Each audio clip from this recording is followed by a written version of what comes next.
about your last meal. Did you choose it freely, or was your choice, well, influenced in ways you couldn't possibly imagine?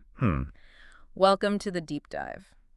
Today, we're pulling back the curtain on a really unsettling idea, a hidden harvest protocol. Right. Our listener shared these excerpts detailing claims from a Dr. Arlen Voss, who's apparently a former USDA molecular biologist, suggesting that there's this subtle manipulation of human behavior happening, through engineered food. It's definitely a provocative concept. The idea that our food, something so basic, could be used for unseen influence. Yeah. And the material provided certainly outlines a very detailed, if alarming scenario. So our mission today? Our mission is to unpack the core parts of this alleged protocol, look at its supposed global reach, and understand the resistance it apparently sparked. We want to give you a clear path through this, complex narrative. Exactly. A shortcut to understanding the key claims. Okay, let's start at the beginning then. These documents describe the harvest protocol starting slowly, right? Not all at once. Yeah, gradually. It began with things you might barely notice, like slight changes in the taste of common foods. A tomato that's less acidic, maybe? Or strawberries that are just incredibly sweet. Precisely. And these shifts, the text suggests, were easy to dismiss. People chalked it up to, industrial farming, maybe GMOs. Usual suspects. Right, the things we already talked about.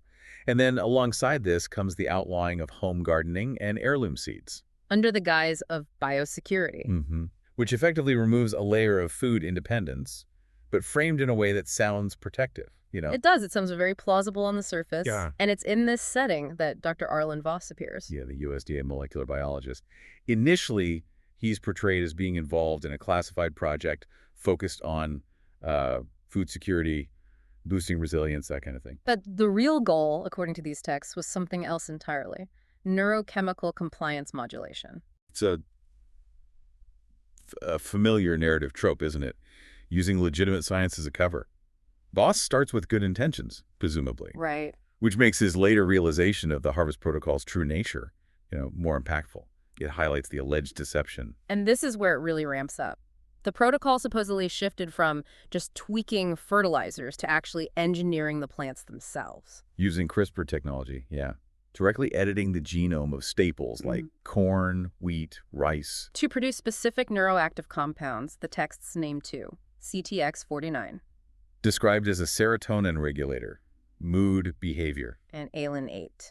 This one mimics oxytocin, but it's said to boost in-group bias and lower skepticism. That combination is interesting. Serotonin for mood stability, perhaps, and then this modified oxytocin to foster cohesion, but maybe dampen critical thinking about the group. There's that quote from Arlen's supervisor, too. Oh, yeah. We're not controlling them. We're helping them cooperate. A harmonious population is a productive one. It's got a real chill to it. It really does. And they apparently tested this in South Carolina, a pilot program. Right, using smart farming subsidies as the lure. Free upgraded seeds, drones, nutrient packs. All the modern ag tech stuff. And the claimed results were pretty dramatic, a 78% drop in violence, protests, even online arguments, supposedly within 4 months. On paper, amazing.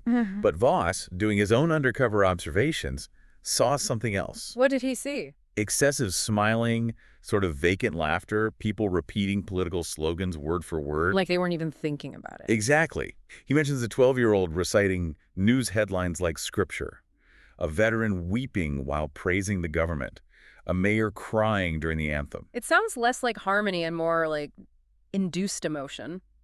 Voss called it a softening of their thoughts. Not overt control, but this gentle, pervasive shift in their emotional and belief systems. So he sees this, collects biological samples. And gets out. It's his ethical breaking point, right? He goes from participant to whistleblower, essentially. He then goes dark, connects with this off-grid commune, uses a ham radio. Seems almost old school. To reach Vailnay, the data leaking group. And he sends them everything. Memos, molecular blueprints, test maps, rollout plans. The works. He tries to blow the whole thing wide open. It disappears. Almost instantly. Oh, no. His posts vanish. His digital footprint is wiped. Which points towards what the documents call Harvest Protocol 2.0. Countermeasures already in place. Cognitive targeting. Yeah. Not just influencing people, but actively stopping information about the influence from spreading. A pretty sophisticated and, frankly, scary level of control described there. And then the narrative expands, goes global. Yeah, it claims similar programs popped up elsewhere.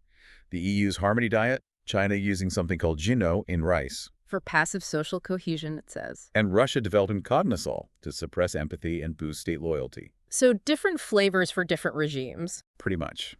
Food becomes this new battleground. Chemical geopolitics, the text calls it.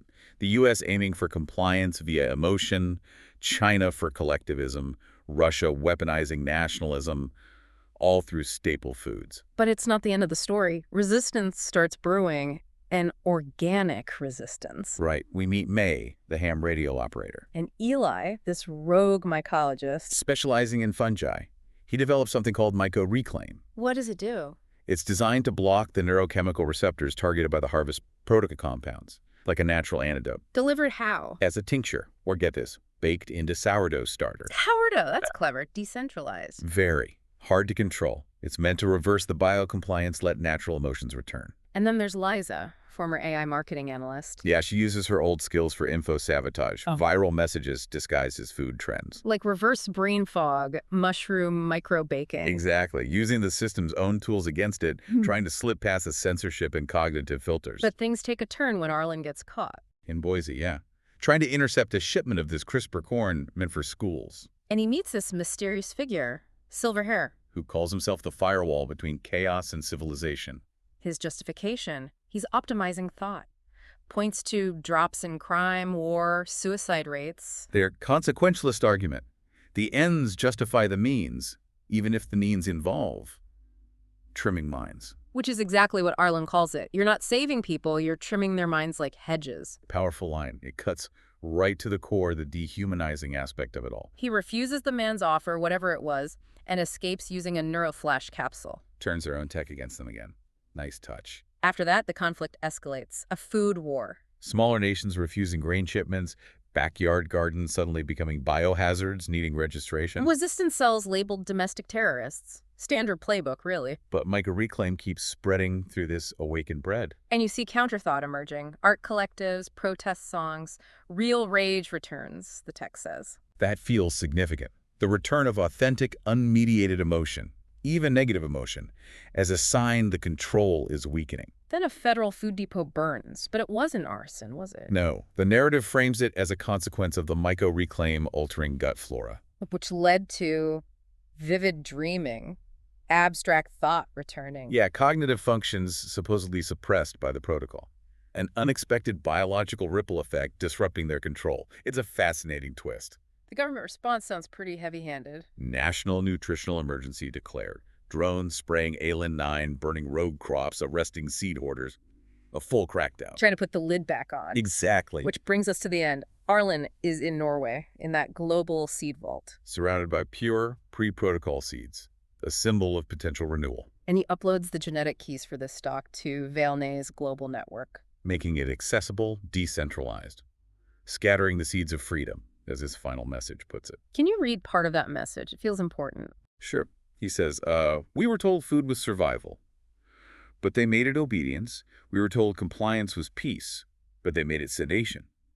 We are not engineered minds. We are wild thought. And today, the seeds of freedom scatter. Wild thought. Like that. That's a powerful statement, even as the physical crackdown intensifies outside the vault. The narrative suggests the real change has already happened. The soil had already been touched. The pure seeds, literal and metaphorical, are out there.